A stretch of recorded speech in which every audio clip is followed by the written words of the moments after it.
중국 반도체 이야기를 할 때 이제 많은 사람들이 이렇게 생각합니다. 중국이 올인하면 미국 기업부터 맞는 거 아니냐. 그런데 현실은 정반대입니다. 중국이 반도체의 전사적 역량을 쓰는 순간 가장 먼저 직격탄을 맞는 쪽은 한국 기업일 가능성이 큽니다. 이유는 중국 의존도의 차이입니다. 먼저 삼성전자부터 보겠습니다. 삼성전자는 중국 시안에 대규모 낸드 플래시 공장을 두고 있습니다. 이 공장은 삼성 전체 낸드 생산의 약 30에서 40%를 담당합니다. 중국 안에서 차지하는 비중도 큽니다. 중국에서 사용되는 고급 낸드 상당수가 이 공장에서 나옵니다. 즉, 삼성의 핵심 메모리 생산축 하나가 중국 안에 있습니다. 다음은 SK 하이닉스입니다. SK 하이닉스는 중국 우시의 핵심 생산 공장을 갖고 있습니다. 여기서 생산되는 물량은 하이닉스 전체 D램의 약 40% 안팎에 달합니다.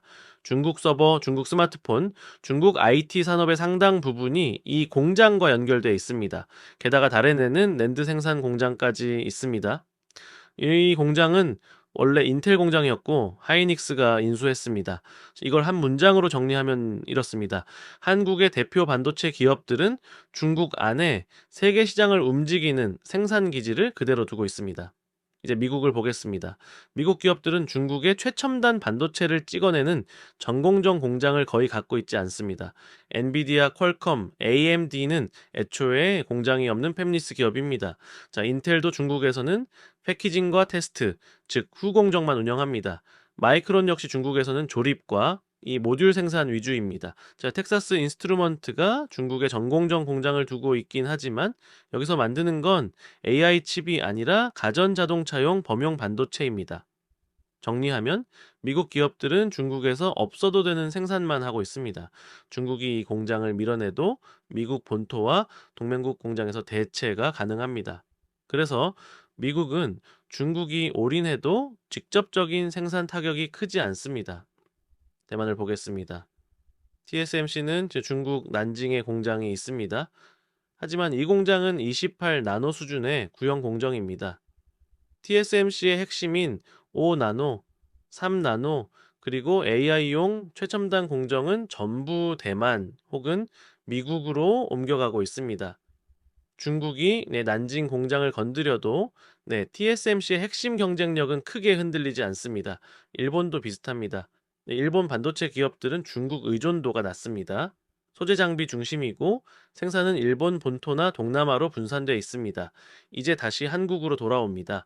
한국은 다릅니다. 한국 기업들은 중국 안에서 이미 핵심 생산자입니다.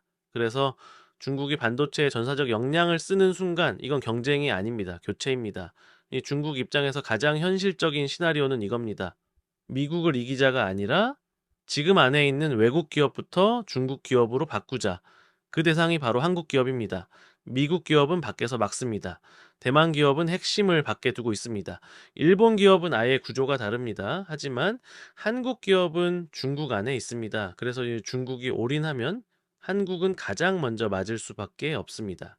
물론 이게 곧 한국 반도체의 몰락을 뜻하지는 않습니다. HBM, 최첨단 드램, 초정밀 공정은 여전히 중국이 단기간에 넘기 어려운 영역입니다. 하지만 시장 점유율, 수익성, 중국 내 생산 자산의 가치는 크게 흔들릴 수 있습니다. 그래서 지금의 상황은 이렇게 정리할 수 있습니다. 중국이 아직 올인하지 않았기 때문에 한국 기업도 아직 버티고 있는 겁니다. 하지만 중국이 전사적 역량을 쓰는 순간 한국 반도체는 가장 먼저 시험대에 오르게 됩니다.